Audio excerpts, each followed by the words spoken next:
전쟁의 참상은 우리가 상상하는 것 이상으로 참혹합니다. 특히나 6.25는 다른 국가와의 전쟁도 아닌 한민족끼리의 전쟁이었다는 점에서 그 참상은 이루 말할 수가 없는데요. 전쟁 기간 동안 남북을 합쳐서 약 300만 명 가까이 사망 또는 실종된 것으로 추정되며 미군 사망자도 4만 5천 명에 이르는 등 기간에 비해 수많은 사망자를 냈습니다. 그 중에서도 민간인의 비중이 압도적으로 높은데요. 1950년대 당시 남북한 합쳐 한반도의 인구는 3천만 명으로 한반도 인구 중 이 전쟁으로 인해 죽은 사람만 어림잡아도 10% 정도입니다. 이는 거의 2차 대전 동안 소련, 폴란드, 나치, 독일, 리투아니아, 라트비아가 입은 인구 대비 사망자 비율에 준하거나 맞먹는 급입니다. 이렇게 많은 사망자들이 발생하다 보니 그 가운데는 눈물 없이는 볼 수 없는 영화보다 영화 같은 실화들이 꽃피었는데요. 오늘은 6.25 당시 부모님을 여의고 유엔군으로 참전한 다른 피부색의 외국인을 아버지로 맡게 된 한 소녀의 이야기에 대해 자세히 알아보겠습니다. 페페TV 팩트체크. 1950년 6월 38선 인근 조용하던 시골 마을에 폭격이 시작됩니다. 마을로 북한군들이 쳐들어온 것입니다. 북한의 T-34 전차는 그동안 순박한 시골 사람들의 전부였던 논, 밭, 집, 그 모든 것들을 부수고 평화로운 일상은 깨졌습니다. 당시 북한의 공습을 받은 부부는 5살짜리 어린 아이만이라도 살려보겠다며 부엌 아궁이에 아이를 숨긴 후 너 여기서 절대 나오면 안 돼. 엄마 올 때까지 기다리라며 신신당부한 후 자리를 떠났지만 엄마와 아빠는 영원히 돌아오지 못했습니다. 그렇게 전쟁이라는 단어의 뜻도 모르는 한 소녀는 전쟁 고아가 되어버렸습니다. 한편 그 시각 1950년 터키에서 온 25살의 청년이 있었습니다. 그의 이름은 슐레이만 베르빌레이였습니다. 그는 충직하고 정의감 넘치는 군인이었습니다. 차량 정비 임무를 맡고 있던 그는 6.25가 발발하자 한국으로 파병 작전을 부여받게 됩니다. 그에게는 사랑하는 약혼녀가 있었습니다. 슐레이만을 너무 사랑했던 그녀는 제발 가지 말라며 그를 붙잡았지만 그녀를 비롯한 가족들의 만류에도 불구하고 그곳은 조국의 도움이 필요하고 조국은 내가 필요하다며 한국으로 전쟁을 하기 위해 파병 임무를 수행하게 됩니다. 항공모함을 타고 한 달여간의 긴 여정 끝에 부산으로 도착하게 된 그는 한국에 도착하자마자 북한의 공습을 받게 됩니다. 두절된 통신으로 본부와의 소통이 불가능해지자 부대에서는 운전병이었던 슐레이만을 제9군단으로 긴급 파견 보내게 됩니다. 당시 가로등도 없던 상황에서 달빛에 의존해 열악한 군용 차량으로 9군단을 향하던 슐레이만은 다시 한번 북한군의 공습을 받게 되고 전투를 겪는 과정에서 많은 민간인들이 학살된 현장을 발견하게 됩니다. 그 자리에서 슐레이만은 추운 겨울 죽은 부모님 옆에서 혼자 떨고 있던 한 아이를 만나게 되었는데요. 그 아이는 앞서 말씀드린 전쟁고아가 돼버린 5살짜리 소녀였습니다. 슐레이만은 소녀에게 두 사람이 만났던 그날 유난히 밝았던 달을 떠올리며 터키어로 달이라는 뜻인 아일라라는 이름을 붙여주었습니다. 추운 겨울날 참호 속에 연약한 어린아이를 그냥 두고 갈 수 없었던 터키 청년은 소녀를 차에 태우고 부대로 향하게 됩니다. 군대에서는 민간인과의 접촉을 허가하지 않습니다. 더군다나 전쟁 중에 있던 파병 군인이 한국인 소녀와 동행하며 전투에 임하는 일은 영화에서도 쓰지 못할 정도로 비현실적인 이야기입니다. 하지만 현실은 영화보다 더 비현실적인 일이 벌어지고는 합니다. 그는 5살짜리 여자아이를 데리고 6.25 전쟁을 치르게 됩니다. 필사적으로 전투에 임하며 대한민국의 자유와 아일라를 지켜내는 과정에서 그는 부상을 입게 됩니다. 이를 알게 된 한국군에서는 아일라를 데리고 가겠다고 했지만 이미 아일라에게 슐레이만은 아버지 그 이상의 존재였습니다.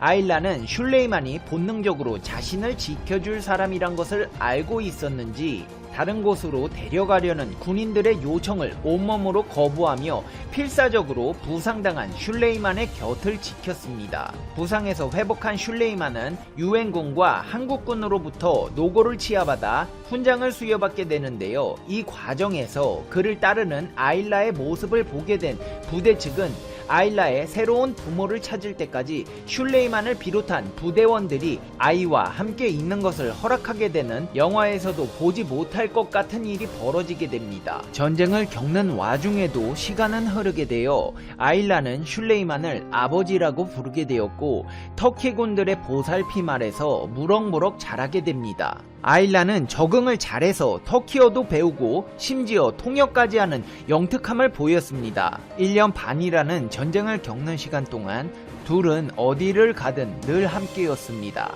아일라는 삶과 죽음이 교차하는 전장에서 한순간이나마 웃음을 짓게 하는 존재였고 기적의 아이라고 불리며 터키군들의 귀여움을 독차지했습니다. 매일 행복하지는 않지만 행복한 일은 매일 있습니다.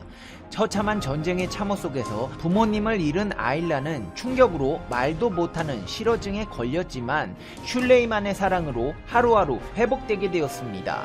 터키 동화책을 읽고 터키군과 눈싸움도 하며 인생에서 잊지 못할 추억들을 만들어 갔습니다. 하지만 이 행복은 오래가지 않았습니다. 슐레이만과 아일라의 정이 깊어질수록 이별의 아픔도 커질 수밖에 없었습니다. 어느덧 시간이 흘러 지울 수 없는 역사의 아픔을 간직한 채 전쟁은 마무리되었습니다. 남과 북은 둘로 갈라진 채 휴전이 되고 터키군이 철수해야 하는 전쟁이 종료되는 시점이었지만 이미 가슴으로 낳은 딸이 되어버린 아일라를 슐레이만은 버리고 갈 수 없었습니다. 결국 그는 약혼녀와 가족이 있는 터키로의 귀환을 거부하고 한국에 남아 아일라를 보살피며 살기로 마음먹게 되었습니다. 하지만 그는 군인이었습니다. 부대에서 그동안 아일라를 키울 수 있게 해준 사실도 충분히 비현실적인 상황이었는데 슐레이만이 철수 명령을 거부하고 한국에 남겠다고 하자 사직을 권고하기에 이르게 됩니다. 결국 어쩔 수 없이 터키 군인들이 전쟁 고아를 돌보기 위해 지은 경기 수원시 앙카라 학원에 아일라는 맡겨지게 됩니다. 하지만 슐레이만의 마음이 편할 리가 없었습니다. 슐레이만은 어떻게 해야 아일라를 터키로 데려가 키울 수 있을지 고민하다 묘책을 생각해냅니다. 바로 아일라를 큰 가방에 몰래 넣어 터키로 데려가는 것이었습니다. 어차피 당시에는 엑스레이 검사도 없던 시기였고 가방에 아이를 넣어갈 것이라고 의심할 사람도 없었기에 그는 성공을 확신했고 실제로 거의 성공할 뻔했습니다. 하지만 슐레이만은 배에 오르기 직전 아일라가 보육원에서 사라졌다는 소식을 들은 부대 측에 의해 발각되었고 그는 눈물을 머금고 가슴으로 낳은 딸을 한국에 두고 갈 수밖에 없었습니다. 그는 아일라에게 약속했습니다. 아일라, 울지마. 자꾸 울면 아빠가 너무 슬프잖아. 또 울음 그치자. 알았지? 아빠가 약속 하나 할게. 꼭 다시 돌아올게. 다시 돌아와서 같이 행복하게 살자. 슐레이만은 그렇게 아일라와의 약속을 하고 터키로 돌아가게 됩니다. 고향으로 돌아간 그는 돌아간 후부터 온통 한국에 두고 온 아일라 생각뿐이었고 아이를 찾기 위해 여기저기 수소문하고 필요한 서류와 지원서를 써 찾아다녔지만 당시 한국의 상황은 전쟁이 막 끝난 상황이었습니다.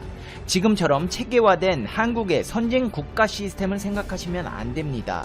전쟁으로 참혹해져 풀 한 폭이 나지 않고 포탄의 화약 냄새가 가시지 않은 대한민국에서 아일라라는 이름 하나만으로 아이를 다시 찾는다는 것은 불가능했습니다. 그렇게 시간은 하루 이틀이 흐르게 되었고 어느새 60년이라는 시간이 지났습니다. 대만 TSMC 53.9%, 삼성전자 파운드리 사업부 17.4%, 3분기 세계 파운드리 시장 점유율이다. 매분기 TSMC와 삼성전자 간격차는 35%포인트 수준에서 좀처럼 좁혀지지 않는다. 지난해 4월 이재용 삼성전자 부회장이 2030년 파운드리 세계 1위를 달성하겠다는 목표를 제시했고 최근 삼성전자 파운드리 사업부가 엔비디아, 퀄컴 등의 고객 물량을 연이어 수주하며 매분기 사상 최고 매출을 경신하고 있는 게 무색할 정도다. 물론 삼성전자는 TSMC와 상황이 좀 다르다. 국가 차원의 지원을 받으며 가용 자원 전부를 파운드리에 쏟아내는 TSMC와 달리 삼성전자는 디램, 낸드 플래시, AP, 이미지 센서, 파운드리 등 다양한 전선에서 경쟁 중이다. SK 하이닉스, 일본 키옥샤, 미국 퀄컴, 일본 소니, 대만 TSMC 등이 삼성전자가 마주하고 있는 강력한 라이벌들이다. 이런 상황을 감안할 때 파운드리에서 삼성전자가 선전하고 있다는 평가가 우세하지만 지금처럼 안정적인 2위만 하더라도 성공이란 현실론도 무시할 수 없을 정도다. 그런데 최근 삼성전자 파운드리 사업부에 희망적인 전망이 나왔다. 대만의 반도체 전문 시장 조사업체 트렌드포스는 지난 18일 내년 TSMC의 파운드리 점유율을 60%, 삼성전자 파운드리 사업부의 점유율을 40%로 예상했다. 다만 전체 파운드리 시장 점유율이 아닌 트렌드포스가 최신 공정이라고 지칭한 회로선폭 10나노미터 이하 시장만 놓고 봤을 때의 전망이다.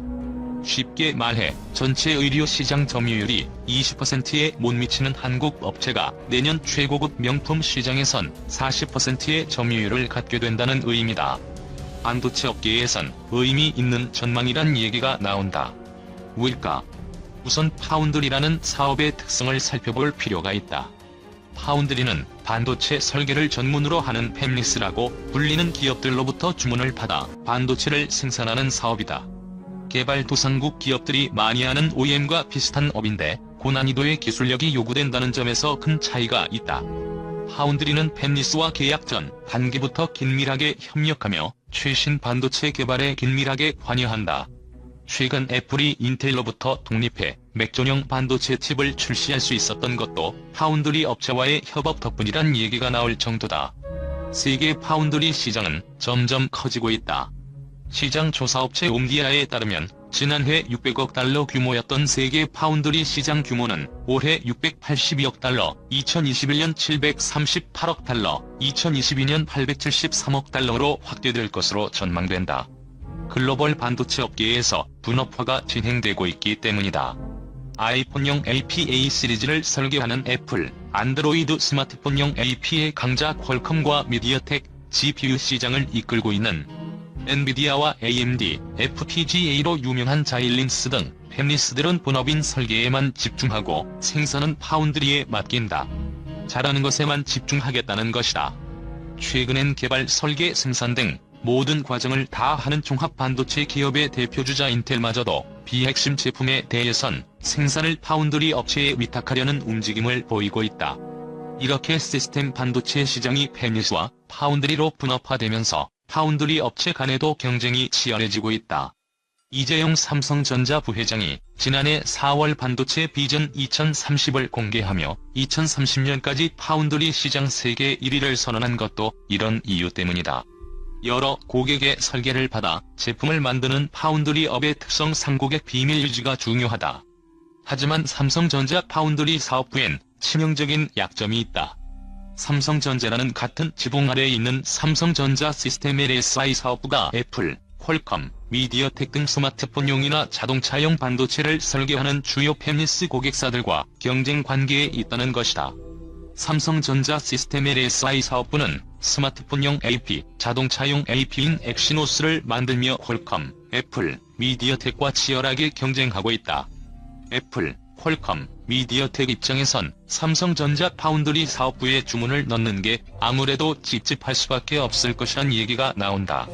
자사 직원을 삼성전자 파운드리 공장에 파견해 설계와 제품 스펙에 대한 보안을 철저하게 관리한다고 하더라도 기술 유출이 걱정될 수밖에 없다는 얘기다. 이런 이유에선지 애플과 미디어텍 등은 현재 대부분의 주문을 대만 파운드리 업체 TSMC와 UMC 등에 넣고 있다.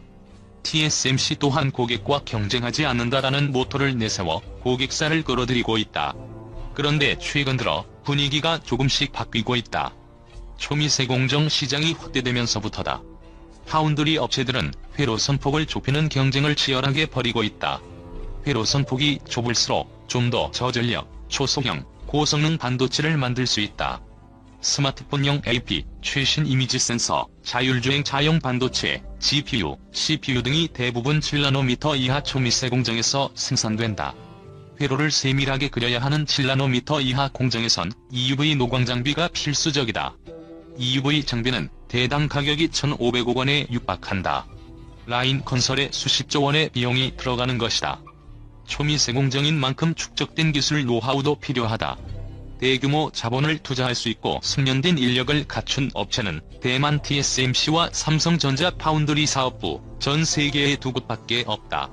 대만 TSMC와 삼성전자 파운드리 사업부는 지난해부터 EUV 노광 장비를 활용해 회로선 폭 7나노미터 이하 초미세 공정에서 치열하게 경쟁하고 있다. 최근 경쟁 사업은 5나노미터 공정으로 내려왔고 2022년부터는 3나노미터 공정에서 경쟁할 것으로 예상된다. 세계 3위 글로벌 파운드리, 4위 대만 UMC 등은 경쟁에서 밀렸다. 세컨티어 위치로 밀렸다.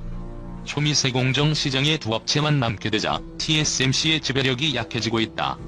TSMC가 아무리 삼성전자보다 3에서 4배의 자금을 초미세 공정 라인 증설에 투자한다고 해도 단기간 늘릴 수 있는 생산 능력엔 한계가 있다. 삼성전자도 수년 전부터 EUV 장비를 활용한 7나노미터, 5나노미터, 4나노미터, 3나노미터 공정을 차근차근 준비하며 경쟁력 강화에 힘썼다. 대만 TSMC를 앞선다고 표현하긴 무리가 있지만 적어도 공정 기술만 놓고 보면 대등하다는 평가도 나온다. 상황이 변하면서 팹리스들도 조금씩 삼성전자에 관심을 두고 있다.